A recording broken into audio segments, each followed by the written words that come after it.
Série d'interviews exclusives depuis ce salon Patrimonia 2024 pour Bismart et nous accueillons le directeur stratégiste de Montpensier Finance, Wilfried Galland. Bonjour Wilfried. Bonjour Grégoire. Merci beaucoup d'être avec nous. Montpensier qui fait l'actualité à l'occasion de ce salon. Non mais avec cette question Wilfried, comment on réfléchit à l'indépendance quand on est une boutique historique comme Montpensier et comment on réfléchit à un rapprochement, puisque c'est bien de ça dont il s'agit, avec une autre boutique qui est elle Arbevel, je crois qu'on dit plus financière Arbevel, je crois qu'on dit Arbevel aujourd'hui. Et c'est quoi l'indépendance demain pour ce nouvel ensemble? Je pense d'abord qu'on commence à raisonner client. On commence par les clients. Et donc l'idée qu'on a, nous chez Montpensier, qui a été partagée par nos amis d'Arbevel, c'est comment est-ce qu'on a plus de solutions à leur proposer, à la fois pour tous les types de clients, c'est-à-dire les clients institutionnels, les clients CGP, les clients privés, mais aussi d'un point de vue de la gamme. On sait qu'on est très fort tous les deux sur la partie action euro, mid cap, small cap, mais ils sont évidemment bien meilleurs que nous sur la partie dette privée, sur la partie ils ont développé avant nous toute la partie justement obligataire. On peut leur apporter des choses sur la partie convertible. Et donc en fait avoir cette espèce de panel de solutions, quel que soit finalement le support qu'on choisisse, pour tous les clients, on sait qu'aujourd'hui, dans le monde institutionnel comme dans le monde privé, on a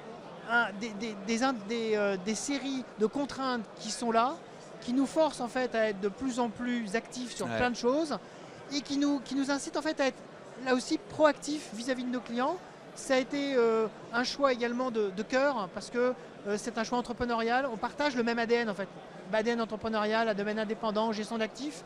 Donc tout ça en fait, gestion active. Et donc aussi en fait, l'objectif c'est de créer quelque chose de nouveau qui permette d'apporter de nouvelles solutions tout en restant effectivement actif et indépendant. Mais comme vous dites, partant du client, le client aujourd'hui en 2024 a besoin de boutiques indépendantes avec de l'expertise. Exactement. Et avec une taille critique. Il a besoin de boutiques indépendantes avec de l'expertise et il cherche de plus en plus de types de solutions. Et donc la seule façon effectivement d'aller vite, c'est de se rapprocher avec quelqu'un dont l'ADN est finalement proche, un ADN entrepreneurial, un ADN effectivement. Mais on ne peut pas être mono-expertise.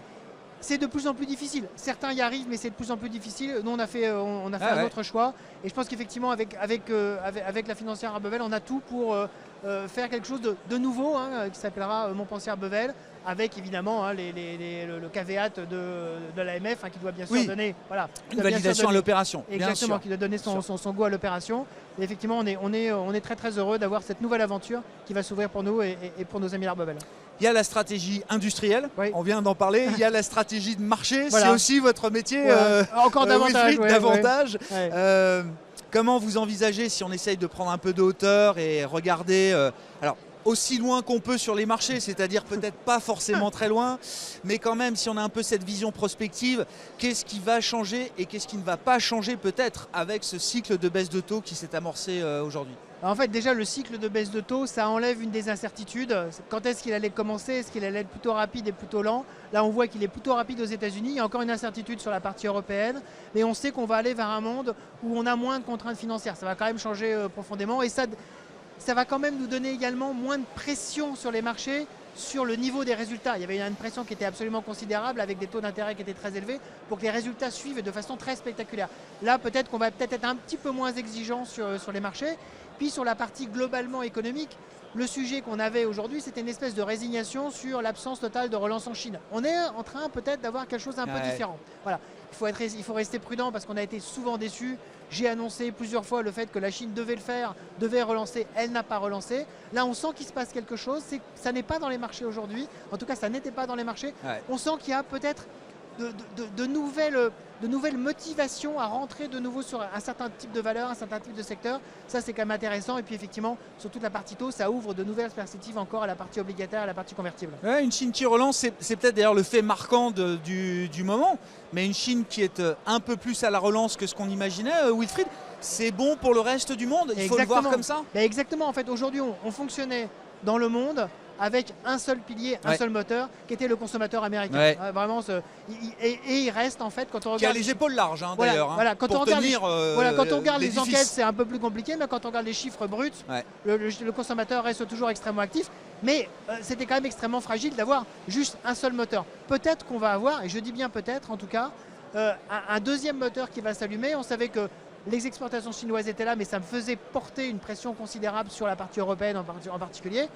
Il reste peut-être un peu d'espoir sur la partie demande. On sait qu'ils ont allégé, en particulier sur la partie des crédits immobiliers, ils ont allégé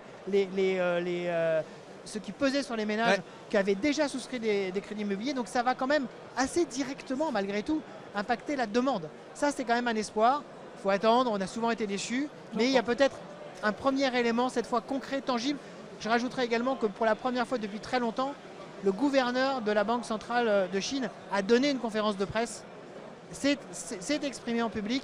Ça arrive quasiment jamais, hein. Normalement, il y a juste la décision qui tombe. Là, ça veut dire que c'est quand même quelque chose d'important. Voilà. Il s'est passé quelque chose, espérons que ça va continuer. C'est vrai que c'est pas très intuitif pour nous qui sommes habitués à des banquiers centraux européens ou américains qui rendent compte en permanence ne au public, modèrent pas leurs paroles. Voilà.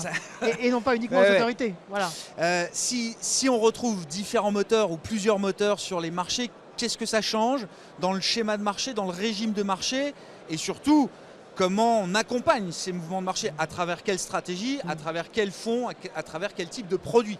Qu'est-ce que ça change? C'est d'abord tous ceux qui vont être extrêmement sensibles justement à la relance de la demande finale vont probablement, ces secteurs-là vont en profiter. Hein. Tous ceux qui sont véritablement ancrés directement sur le consommateur chinois. On le voit par exemple avec le luxe, on le voit sur d'autres types d'acteurs aujourd'hui, peut-être plus directement ancrés sur la partie même investissement industriel chinois, parce que ça va aussi faire un appel. Mais aussi, ça va nous donner un petit peu plus peut-être de lien sur toute la partie, par exemple mid cap, small cap, parce que ça veut dire aussi que on va avoir un momentum général de marché qui pourrait se mettre en place et qui s'intéresse après à d'autres types de segments qui eux profitent en particulier de la baisse de taux. Et donc on commençait à avoir un petit mouvement sur ce segment de marché. Il va peut-être, parce qu'on a beaucoup de valeurs qui sont là-dedans, hein, qui sont dans ces secteurs-là, qui peuvent en profiter directement. Ça va peut-être donner un nouvel élan justement à ceux qui pensent qu'enfin on est sorti de l'hiver des small et des mid. C'est une nuance qu'on commence à observer et qui doit encore se renforcer pour devenir une tendance, si je comprends bien. Voilà, exactement. C'est une nuance. De la nuance à la tendance. De la nuance à la tendance. On est exactement là-dedans et on sait qu'on est sur des marchés de momentum. Si on n'a pas de momentum sur une classe d'actifs, c'est extrêmement difficile d'avoir effectivement une hausse qui tient dans la durée au-delà de mouvements un petit peu tactiques. Là, peut-être qu'on est en train d'avoir quelque chose sur également cette classe d'actifs. Donc oui, un peu d'espoir. Et en plus, si on considère que dans une année électorale américaine, la bourse est toujours bien meilleure après l'élection qu'avant l'élection, ça nous donne, en fait, si on veut effectivement... Il n'y a plus qu'un mois à attendre. Voilà, comme vous le disiez, un peu se projeter, on va dire, au-delà des quelques semaines. Sur les quelques mois qui viennent, on pourrait avoir effectivement plusieurs éléments qui se mettent en place. En tout cas, c'est notre espoir chez Montpensier. Merci beaucoup Wilfried. Avec plaisir. Wilfried Galland, directeur stratégiste de Montpensier Finance, avec nous pour cette série d'interviews exclusives Smart Bourse depuis le salon Patrimonia édition 2024.